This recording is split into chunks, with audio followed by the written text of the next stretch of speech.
All of this war and the conflict over the last 3 months has raised some fundamental questions. The most obvious is why? Why are the U.S. in the region? Why do they need to maintain a position in the region? They had an excuse before. They had a rationale before.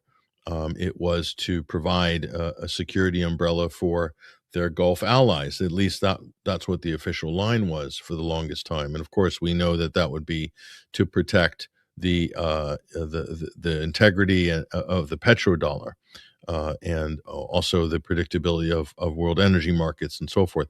But what they told the Gulf states, the political pitch for the U.S. position in the region was always that they needed protection from the Iranian threat. That was always the political pitch. And then for Israel, it's we now know the broader agenda is to provide a security umbrella really for Israel, not the Gulf, because we saw what happened to the Gulf states in the first hours of this war with Iran that began on February 28th. The U.S. just painted a massive target on all of them, and as you've shown here on screen just now, and in the other locations, Kuwait thoroughly trashed, as well as Bahrain, damage to Saudi Arabia, UAE, and so forth. So I'll throw Jordan in there as well, although it's not a Gulf oil sheikdom, but it is a sort of protectorate nonetheless. So that's why are the U.S. there? They have to. I think that this question has to be revised because if it's to keep an eye on Iran, why? What are they going to do? They've already gone toe to toe with the Iranians. They've already keep an eye, make sure they're not developing a nuclear weapon. They don't need to have bases in the Persian Gulf for that. So these questions are going to have to get answered in the U.S. politically, and I think they're having a hard time. They're having a hard time. The Iran's not afraid of the United States. That's clear. So the deterrence is no longer effective. So it would have to be not just before it was just the U.S. presence that provided the deterrence, the threat that the U.S. might get involved that provide the deterrence. Now the presence has to be technical. It has to have a function. And if it's going to be a casus belli or put a target on the Gulf states, then that's not, what's the utility in that for the host country, really? So this is a question. And it can't be just for Israel because that card's already been played, and that hand is a bust at the moment. So if they just need to be there for covert, to provide support for covert action, that's makes sense from a military CIA point of view. But what the hell are you doing in the region with covert actions? Yeah. No one asked those questions before. Now those are all on the table for discussion because nobody's under any illusion now. They've already done the subterfuge, the regime change, the mobs, arm the mobs in Iran. They've done all that, assassinating leaders. So, the agenda is pretty clear. I don't think the Iranians are really going to have a lot of patience for some of this, even if it's incrementalism on the part of the U.S. So we'll see. Again, this is all going to be part of ongoing political negotiations and positioning between Iran and the Gulf allies. Why do you believe Donald Trump, for a lot less, sometimes without anything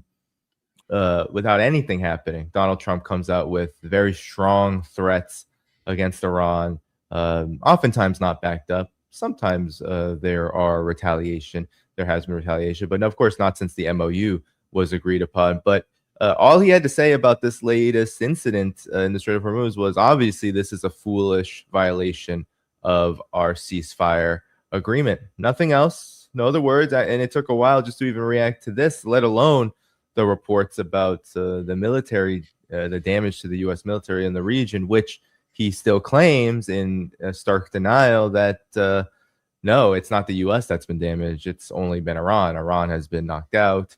All they want to do is give us everything. What have you made of this dynamic? It's a change in tone because it's all about now how the U.S. has won. They're giving us Iran is giving us everything, and everything's going very, very, very well. Well, that's how it has to be communicated to the American public and to the Europeans as well. but I think people in the region know better. They know what the real situation is. So he's not, these ridiculous tweets that, I mean, beside the fact that the president of the United States is doing foreign policy on a website that he owns, is Yeah. in itself is just so strange and bizarre and shouldn't be taken seriously. I'm going to say this is not a serious administration, and it's very inconsistent and erratic. Trump's communications, as you rightly point out, very erratic, all over the place. His position will flip from, like, even between breakfast and dinner, there'll be a complete 180. So it's not serious. And it's not anything you can base any real relations on. It's not anything that's going to engender any trust in the United States. A lot of people are just hanging back, just bracing themselves for what the U.S. might do next, in terms of aggression, uh, some sort of attack, sanctions, or some other sort of belligerent move by the U.S. That's not really a good, I think, formula for being a constructive actor in the region. I'm going to go so far as to say, I mean, I'm you probably will gather I'm hugely skeptical of this peace process. I think it's doomed. It's potentially doomed to fail ultimately, because of a number of reasons. One of which is that the Israel factor. It just provides a type of structural flaw in everything that gives a potential for failure almost at every single juncture. Now, things are stable a couple of days, relatively speaking. They issued a non offensive shooting order from the Israelis, reportedly imposed by the U.S., but that might hold for like 72 hours, or I don't think it's actually held, quite frankly, based on the reports that we've seen. But for the most part, maybe a week. But who knows? There could be anything, and whatever breaks it is going to be strategic on the part of the Israelis as well. So this is why it's really hard to put a whole lot of currency and expectations in this peace process being successful. The Trump's team and his record is horrible. It's really bad. So we're meant to keep our hopes up. A really successful propaganda is always based on something that people desire to happen. They really are desperate to see happen, and that is always the most effective propaganda. So, in a way, the administration can use this to really push very potent propaganda because people are exasperated, people are desperate, they're fed up, and they're tired of the U.S. and Israel and what they've done, and so they can really kind of, I don't know, get people on board with this process, thinking this is great, we're making progress. But a lot of it is, as we've seen already, is propaganda. A lot of the statements made by J.D. Vance, by Donald Trump, by the government, completely false, completely fake, and it just shows you that they're not serious about negotiations. They're not serious about diplomacy. Maybe they'll get serious a bit and maybe for a while, but I don't see the deep commitment. What I do suspect is that they're going to hedge their position with covert actions. That's my best guess. That's my educated guess. You never trust the United States. They're not honest. They're not a government of their word, especially this administration. They're very underhanded. Look at what they've done already. So they don't negotiate in good faith. That's clear. We have proof and receipts for that. So I hope the Iranians are aware of this and vigilant about this the potential here. I've always said in the last couple of weeks, especially, that this is a real stalemate. This is a deadlock for Israel. Iran imposing itself in this process and making Lebanon at the top of the list of priorities. This has created a real stalemate for the Israelis. The only thing that can break that, there's only, to me, only two, maybe three scenarios that could break that.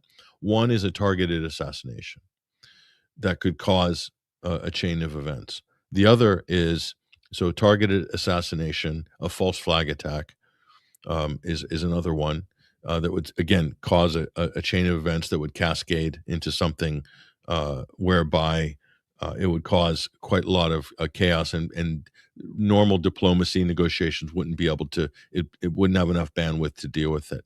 Third thing is in a third party actor being thrust into the scene in order to create chaos and instability. And Israel would take their cues at that point to consolidate their positions. So basically, using a proxy to attack Hezbollah as an example. That one looks like it's more than just plausible. It's now drifting into the realm of probability at this point. I think they're so desperate. This is just unacceptable for the Israelis internally.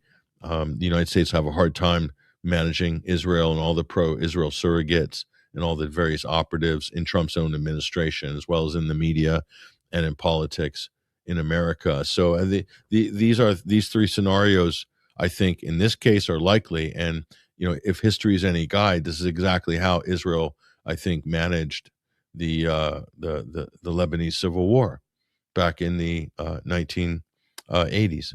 So the same type of kind of, I don't know, statecraft sorcery was applied back then to create false pretexts for invasions and all sorts of other things. So I would assume, and that was the same. It was a deadlock before in Lebanon in the 80s. Similar situation now, slightly different characteristics, but I would bet on Israel using the same methods in order to break that stalemate and move things in their direction and gain momentum, and at the expense of the Lebanese. Absolutely. There's nothing the Americans and the Israelis would like more than to see a bloody, violent civil war in Lebanon. This is what they stay up at night hoping and wishing. And they've already done everything possible to this point to try to make that happen politically. But now, are they going to apply force to make that happen by introducing a third party into the mix? That remains to be seen. Yeah, the question of Lebanon is very much unresolved. Now there are these reports supposedly that there's some renewed ceasefire arrangement. I feel like this term is beginning to lose all meaning. And I think it loses even more meaning when we hear Donald Trump. This isn't us being so-called, Trump derangement syndrome or anything like this. As you said, this is the record. So I believe it's actually worrisome whenever we hear someone as addicted to deception as Donald Trump is talk about how everything is going well and Iran wants to give everything to them and there's nothing going on. Here's his mood lately. Navy, they had 159 ships within 1.5 weeks. They were all at the bottom of the sea. And then I have to listen to the fake news. Oh, they're much better today than they were. These people are crazy. They want to make a deal with us very badly. And we probably will. I think we will. But the strait is open. Yesterday, they took out 19 million barrels of oil. That's the most in the history of the strait. And the oil prices are dropping like a rock. And what's interesting, though, not only is there about a fourth of the activity of before the war occurring in the Strait of Hormuz, lots and lots of ships still stranded there, but the gas prices are not going down in conjunction with the oil prices going down. Actually, I can just walk down the block and see that the reduction in gas prices about 20, 30, 40% maybe, but the drop in gas prices are down into the oil prices into the high 60s, early 70s. Even the Trump administration is getting a little angry at this. The oil companies are saying tough. But your thoughts about this this kind of mood? I feel like when there is this kind of mood going on, it just like anything else, this feels like a pause in an attempt to build up a different kind of approach to this war, knowing that, as we've talked about on the show, midterms are coming up and the political fallout has been really bad.